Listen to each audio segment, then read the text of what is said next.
Hello, I'm Ben. Welcome to the channel. So I was looking up the most popular poem of all time, and I got several different lists, and most of them had 4 or 5 in the top 10 that were the same. But on the list of the 100 most famous poems of all time, the one that topped that is the one that topped most lists, and the poem is "The Raven" by Edgar Allan Poe. And Poe lived from 1809 to 1849. And this poem specifically was extremely popular. People read it around Halloween. It's spooky because it's a poem of dread. Ultimately, it's talking about the futility of man and how the end is near and that we will all die. And the poem is extremely well written. I've got his complete works, and the guy was a genius when it came to how he used pause and phrasing in his poems to lead to dread and the edge of your seat type suggestions. So these poems have been read for entertainment for over 200 years now, or over 150 years at least. 180 is what we're probably closest to. So here's how that poem goes. If you haven't read this before, this is "The Raven" by Edgar Allan Poe. Says, "Once upon a midnight dreary, while I pondered, weak and weary, over many a quaint and curious volume of forgotten lore. While I nodded, nearly napping, suddenly there came a tapping, as if someone gently tapping, rapping on my chamber door. 'Tis some visitor," I muttered, tapping at my chamber door. Only this, and nothing more. Ah, distinctly I remembered it was a bleak December, and each separate dying ember wrought its ghost upon the floor. Eagerly I wished the marrow, vainly I had sought to borrow from my book's surcease of sorrow, sorrow for the lost Lenore, for the rare and radiant maiden, whom the angels name Lenore, nameless here forevermore.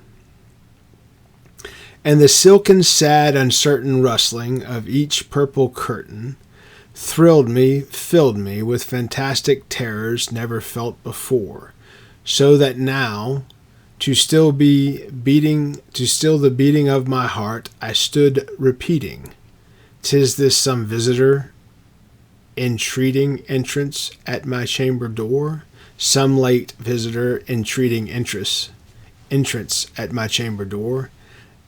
This is it and nothing more." So basically he's got fear there, and he's thinking, well, it's just some visitor. Presently my soul grew stronger, hesitating then no longer. "Sir," I said, "or madam, truly your forgiveness I implore.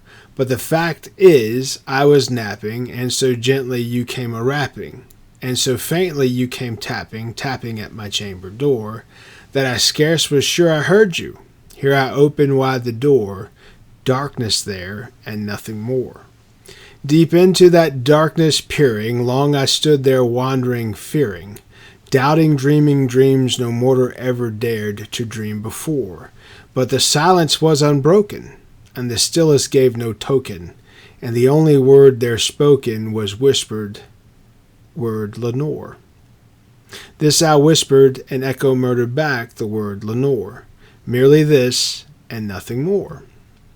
Back into the chamber turning, all my soul within me burning, soon I heard the tapping somewhat louder than before. Surely, said I, surely that is something at my window lattice. Let me see then what threat is, and the mystery explore. Let my heart be still a moment, and this mystery explore. 'Tis the wind, and nothing more." He's very hopeful. Open here I flung the shutter, when with many flirt and flutter, in there stepped a stately raven, of a saintly days of yore. Not the least obeisance made he, not a minute stopped or stayed he, but with the main lord or lady perched above my chamber door. Perched upon the burst of palace just above my chamber door, perched and sat, and nothing more. Then this ebony bird beguiling my sad fancy into smiling, by the grave stern decorum of the countenance that it wore. Through thy chest be shone and shaven, thou, I said, art sure no craven, ghastly grin and ancient raven wandering from the nightly shore. Tell me what thy lordly name is on the night's Plutonian shore. Quoth the raven, nevermore. So the raven's speaking to him now. Much I marveled this ungainly fowl to hear discourse so plainly, though it was answer little meaning, little relevancy more. For we cannot help agreeing that no living human being ever yet was blessed of seeing a bird above his chamber door, bird or beast upon the sculpted bust above his chamber door, with such name as nevermore. But the raven sitting lonely on the placid bust spoke only that one word, as if his soul in that one word he did outpour. Nothing further than he uttered, not a feather than he fluttered, till I scarcely more than muttered, other friends have flown before. On the morrow he will leave me, and his hopes have flown before. Then the bird said, nevermore. Startled at the stillness broken by reply so aptly spoken, doubtless, said I, what it utters is its only stock and store, caught from some unhappy master whom unmercifully disaster followed fast and followed faster, till his songs one burden bore, till the dirges of his hope that melancholy burden bore, oh never, nevermore. But the raven still beguiling my sad fancy into smiling, straight I wheeled and cushioned seat in front of bird and bust and door. Then upon the velvet sinking, I betook myself to linking fancy unto fancy, thinking what is ominous bird of yore? What this grin ungainly ghastly gaunt and ominous bird of yore meant in croaking nevermore. Then I sat and gazed in guessing, but still no syllable expressing, to the fowl whose fiery eyes now burned into my bosom's core. This and I sat divining, with my head at ease reclining, on the cushioned velvet lining, and the lamplight gloated o'er. But whose velvet violet lining with the lamplight gloating over, she shall press, nevermore. Then methought the air grew denser, perfumed from an unseen censer, swung by seraphim whose footfalls tickled on the tufted floor. Wretch, I cried, that God had lent thee, by these angels he had sent thee, respite, and nepenthe from the memories of Lenore. Quaff this kind repenthe, and forget this lost Lenore, quoth the raven, nevermore. Prophet, said I, evil thing, or thing of evil, prophet still, the bird of devil, whether temper sent or whether tempest tossed thee here ashore, desolate all yet undaunted, and this desert launch enchanted, on home by horror haunted, tell me truly I implore, is there a balm gillhead? Tell me, I implore, quoth the raven, nevermore. Prophet, said I, thing of evil, prophet still, the bird or devil, by the heaven that bends above us, by the God that we both adore, tell this soul with sorrow laden, within the distance Aden, it shall clasp a sainted maiden from the angel's name Lenore, clasp a rare and radiant maiden, whom the angel's name Lenore, quoth the raven, nevermore. So each time he has this quote with the bird, it's just replying, nevermore. Be that word our sign in parting, bird or fiend, I shrieked upstarting. Get thee back to the tempest, to the night's plutonium shore. Leave no black plume as a token that thy lie thy soul has spoken. Leave thy loneliness unbroken, quit the bust above my door. Take that beak from out my heart, take that form from out my door, quoth the raven, nevermore.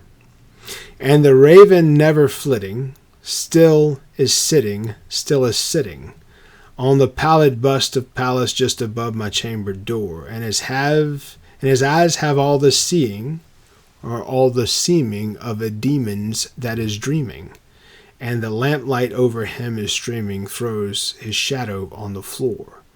And my soul from out that shadow that lies floating on the floor shall be lifted nevermore. So this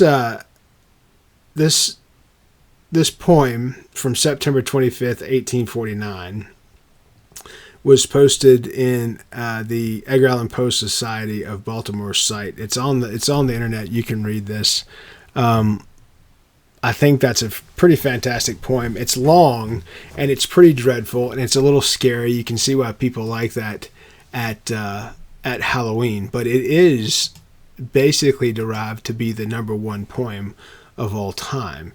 The number two is Ozymandias by Percy Blythe Shelley, and it's not as long. It's a pretty quick poem. It says, I met a traveler from an antique land who said 2 fast trunkless legs of stone stand in the desert. Near them on the sand, half trunk, a shattered visage lies, whose frown and wrinkled lip and sneer of cold command tell that sculptor that these passions read, which yet I survive, stamped on these lifeless things, in the hand that mocked them, and the heart that fed, and the hand that mocked them, and the heart that fed, and on the pedestal of these words appear, my name is Ozymandias, King of Kings. Look on my words, ye mighty, and despair. Nothing beside me remains, round the decay of a colossal wreck, boundless and bare. The lone and level stand stretched far away. I like the first one better, but let's take a look at number 3. Number 3 is The Road Not Taken by Robert Frost. I've read that one on the channel before. It's one of my favorite poems. I'll run through that real quick. It says, Robert Frost, The Road Not Taken. 2 roads diverged into the yellow wood, and sorry I could not travel both. And be one traveled long I stood, and looked down one as far as I could, to where it bent into the undergrowth. Then took the other as just as fair, and having perhaps a better claim, because it was grassy and wandered where, though as for that the passing there, had warned them really about the same. And both that morning equally lay, and leaves no step had trodden back. Oh, I kept the first for another day, yet knowing why what leads on the way, I doubted if I should ever come back. I shall be telling this with a sigh, somewhere ages and ages hence, 2 roads diverged into a yellow wood, and I took the one less traveled by, and that made all the difference. So that's Robert Frost, The Road Not Taken. Number 4 is Annabel Lee by Edgar Allan Poe. Another great poem. It's not as long as The Raven. The Raven was a very long poem, but here's Annabel Lee by Edgar Allan Poe. It was many, many a year ago, in a kingdom by the sea, that a maiden there lived who you may know by the name of Annabel Lee. And this maiden she lived with no other thought than to love and be loved by me. I was a child and she was a child in this kingdom by the sea, but we loved with a love that was more than love, I and my Annabel Lee. We loved with the winged Sherpas of heaven and coveted her and me, and this was the reason that long ago in this kingdom by the sea, a wind blew out a cold and chilling my beautiful Annabel Lee, so that her highborn kinsman came and bore her name away from me. They shut her in a sepulchre and in this kingdom by the sea, and the angels not half so happy in heaven went envying her and me. Yes, that was the reason, as all men know in this kingdom by the sea, that the wind came out of my cloud by night, chilling and killing my Annabel Lee. But our love was stronger by far than love, and those who were older than we, of many far wiser than we, and neither the angels in heaven above nor the demons down under the sea can ever dissever my soul from the soul of beautiful Annabel Lee. For the moon never beams without the bringing dreams of the beautiful Annabel Lee, and the stars never rise, but I feel her bright eyes of the beautiful Annabel Lee. And so all the night tide I lie down side by side of my darling, my life and my bride, in her sepulchre there by the sea, in her tomb by the sounding sea. So that's not Robert Frost, that's Edgar Allan Poe, Annabel Lee. And then number 5, and we'll wrap with that, it's Invictus by William Ernest Henley. And this is how Invictus goes. Pretty great poem. Most of these have been quoted in movies, and the Edgar Allan Poe movie was actually very entertaining. They took in several of his stuff. We had to read The Pit and the Pendulum when I was in high school and had to memorize some excerpts from that.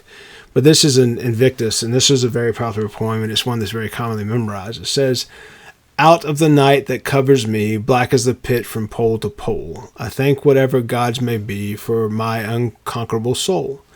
In the fell clutch of circumstance, I have not winced or nor cried aloud. Under the bludgeonings of chance, my head is bloody but unbowed. Beyond this place of wrath and tears looms the horror of the shade, and yet the menace of the years finds and shall find me unafraid.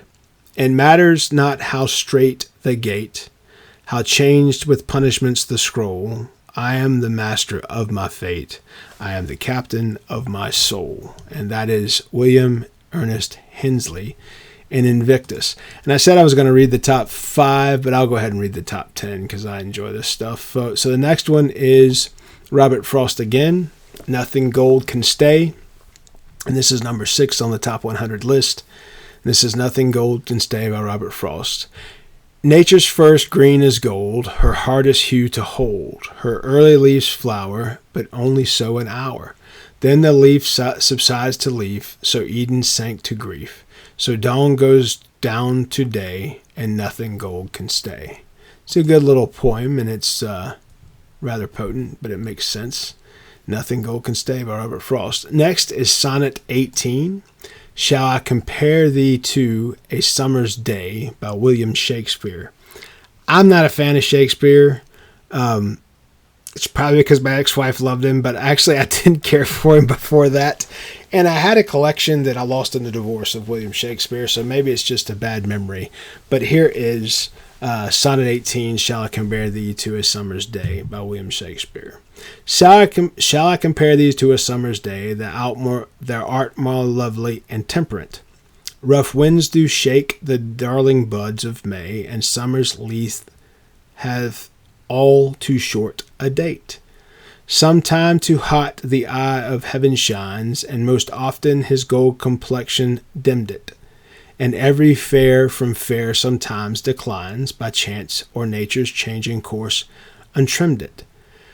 But thy eternal summer shall not fade, nor lose possession of that fair thou owest, nor thou death brag you thou wanderest in its shade, when the eternal lime's time thou growest. So long as men can breathe, or eyes can see, so long lives this, and gives life to thee. That's Sonnet 18, "Shall I Compare Thee to a Summer's Day." Number 8 on this list is "O Captain, My Captain." And this was written by Walt Whitman. And it was written around the time of the assassination of Abraham Lincoln. And this was basically his thoughts around that event. So here is "O Captain, My Captain" by Walt Whitman. "O Captain, my captain, our fearful trip is done. The ship has weathered every wreck. The prize's salt is won. The port is near. The bells I hear. The people are exulting, while fellow eyes their steady keel, the vessel grim and daring. But O heart, heart, heart, O the bleeding drops of red, were on the deck where my captain lies, falling cold and dead. O Captain, my captain, rise up and hear the bells. Rise up, for your flag is flung. For you the bugle trills, for you the banquets and ribbon wreaths, for the shores are a-crowding. For you they call the swaying mass, their eager faces turning. O Captain, dear father, this arm beneath your head is some dream that on the deck you have fallen cold and dead. My captain does not answer, his lips are pale and still. My father does not feel my arm, he has no pulse or will. The ship is anchored safe and sound, the voyage closed and done. From fearful trip to victor ship comes with objects won. Exalt, O shores, and ring, O bells, but I with mournful tread walk the deck where my captain lies, falling cold and dead. So that's Captain, O Captain by Walt Whitman. Next, number 9 is Stopping by the Woods on a Snowy Field by Robert Frost. Another great poem. Stopping by the woods on a snowy evening, Robert Frost. Whose woods these are I think I know, his house and village through. He will not see me stopping here to watch his woods and fill up with snow. My little horse must think it's queer to stop without a farmhouse near, between the woods and frozen lake, the darkest evening of the year. He gives his harness bells a shake, and asks if there is some mistake. The only other sounds the sweep of the easy wind on a downy flake. The woods are lovely, dark and deep, but I have promises to keep, and miles to go before I sleep, and miles to go before I sleep. That's Robert Frost, Stopping by Woods on a Snowy Evening. And that was number 9 on the list. And finally, number 10 on the list is No Man is an Island. No Man is an Island by John Donne, spelled D-O-N-N-E. No man is an island, entire of itself. Every man is a piece of the continent, a part of the main. If the clod be washed away by sea, Europe is the less, as well as the promontory were, as well as the manner of thy friends, or of thy own were. Any man's death diminishes me, because I am involved with mankind, and therefore never sin to know for whom the bell tolls, it tolls for thee. Not a fan of that one. I don't like to end on a bad poem, so let's go to 12. 11 is Casey at the Bat, and this is by Ernest Lawrence Thayer. This has got some length to it. So, Casey at the Bat. The outlook wasn't brilliant for Mudville 9 that day. The score stood 4-2, but with 1 inning more to play. And then when Cooney died at first and Barrows did the same, a sickly silence fell upon the patrons of the game.